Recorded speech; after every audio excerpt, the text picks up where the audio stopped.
Well, those things on January 21st don't mean much. It's nice. It shows that we've made some progress. I think our program, our team this year has a lot further to go. So it's nice. All it means is that people get, a little bit more excited to play us. And I think Arsalan said it best. It's one thing to get there. It's another thing to stay there. So I hope our team remembers that.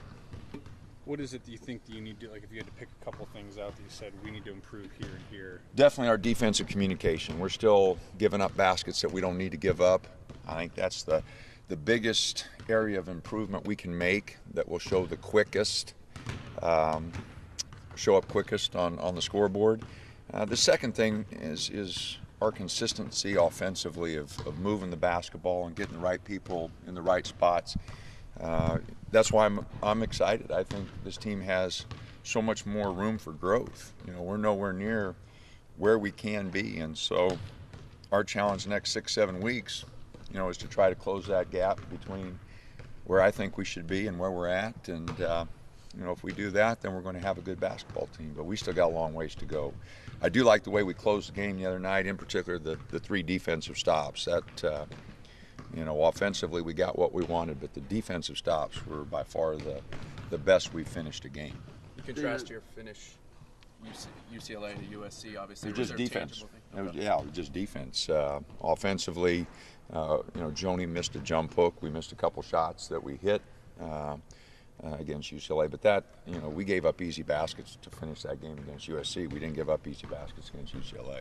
How have you been hammering home the team concept? It seems like these guys all know their roles and nobody's trying to take on too much at one time. Well, that's where our seniors come in. They've each sacrificed and given up part of their game for the benefit of the team, and I think the younger guys and the new guys have seen that. Everybody wants to go out and get as many shots up as they can and play 40 minutes, but that's not the way college ball, and that's not the way our team can be the best. And I think our depth is good. We need to make sure that while we're on the floor, we play at a certain pace and play the pace that we want to play. I don't think there's anybody on our team capable of playing 40 minutes. So, I think the guys have done a good job of sharing the ball on the offensive end. That's where it starts. I'd like to see a little bit more team on our defensive end, but I do like the way they share the ball. The team seems to have taken the one game at a time approach pretty well for you. Is it easier when they're Wednesday, Saturday, when there's a longer gap between games? I mean, is it more focused than on that first game for sure? I like it better. It's just I'm more comfortable with it. I like 2 days to prepare for a game. We had the quick turnaround for UCLA, which was our first time where we really had that quick turnaround. This week we're back on 2 days for each game, which I have a preference for. I just like the fact that I'm not very quick. It takes me a while to figure things out. And if I have 2 days, it's a whole lot better than that quick turnaround we had for UCLA. But the schedule is what it is. You control those things you can control, and we can't control any of that. But I do like the 2 days in between. Tony Woods seemed to really step up his offensive game this season. Right? He seems a lot more confident in taking shots this year than last year. Have you seen that? Well, that's just comfort with the offense. You've been with us now for a year, and he's doing a lot more besides just scoring. Defensively, he's helping people out. He's got much better feel in the zone. I think that's just a product of being here for 2 years and really feel comfortable with what we do. We run a lot of plays, and Tony has a feel for where he's going to get the ball on certain plays and what he needs to do. So, no, I like the progress he's made, and and the exciting thing for him and for us is there's a lot more there this year yet. And when he goes and plays pro ball wherever he chooses to go, there's going to be a lot more there yet. We saw him as a defensive kind of presence last year and how that affected games.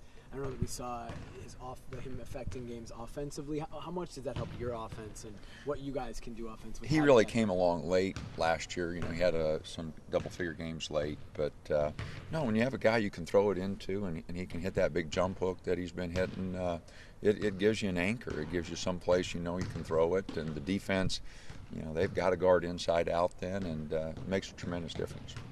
I think you and Tony both talked before the season that you thought it was maybe going to help him to have to go against somebody his size day after day. Have you seen that from? I think Wave has really helped him.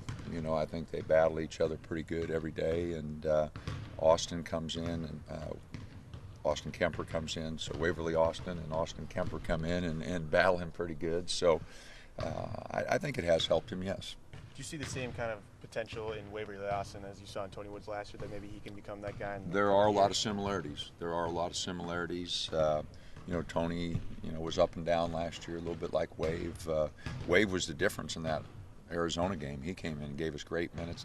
Wasn't real sharp against Arizona State, so that consistency is not quite there. But there are similarities, and you know, if Waverly continues to work, I think he can continue to grow as a player and give us a lot more. There's a lot more there, and he's a little frustrated because he knows there's a lot more there, and so you know, if he keeps working though, I think it'll work out for him.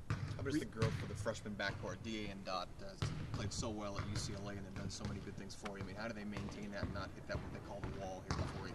I think the wall's imaginary. Those guys play basketball year round. They'll be fine. They're both mature young men, and I don't think that's a problem at all. Cougar challenges? I mean, is it Modem and three-point shooting mostly? Or? Yeah, if they get it going, you know, they spread the floor pretty good, and Rock is an unusual matchup for us. So we'll have our hands full. When they get it going offensively, they can be tough. We were talking to the guys about the bend your knees shirts. We hear that that's a favorite saying of yours. You like them repping that? Well, I wish they'd do it a little more often. You know, they wear the dang shirts and they still don't do it. So it's pretty hard to fall asleep when your knees are bent, and you know, I think it would help our consistency. I know it would defensively if we'd get in tune with it a little more. Rebounding has been such a strength of this team, and especially the addition of Arsalan. Can you speak to that and how that's impacted? Well, Arsalan has really brought a presence to us. You know, we were 12-0 until the last minute of that game. Offensive rebounds, putbacks. You know, we had 12 points off our putbacks. They had none until the very last minute. So, and Arsalan was a big part of that. So, Arsalan has really meant a lot to us. But I need everybody thinking rebounding. I don't want to put too much on Arsalan. Because teams will, you know, get after him and block him out more. We're going to need more guys, you know, crashing the boards every now and then. I see our wings leaking out because I just think Arsalan's going to get it, and we don't need that mindset setting in.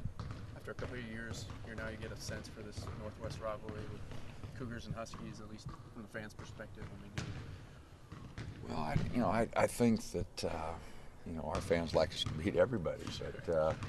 You know, there is a little more with Washington, and you know, the schools are close here. We play them more often, so you know, it's a big week for us. Whoever was coming in, it would be a big week. You were one of a handful of coaches that was at Mark Helfrich's introductory press conference yesterday. How tight is the athletic department, and why is it a priority for you to be there? Well, first of all, I think Mark's really a good guy. I've just been amazed how well the football coaches have treated us. You know, those guys have been around a long time, and they've been so successful, and you know, we're kind of the new guys on the block. They've been great to us since the day we've got here. Chip and his staff, Mark, Scott Frost, Steve, all of them, you know, right, Nick. They all come down during basketball season. We bother them during football season, but you know, they're a great group of guys. I can't thank them enough for how easy they've made the transition for our staff. A bunch of new guys coming in. They've been great to us.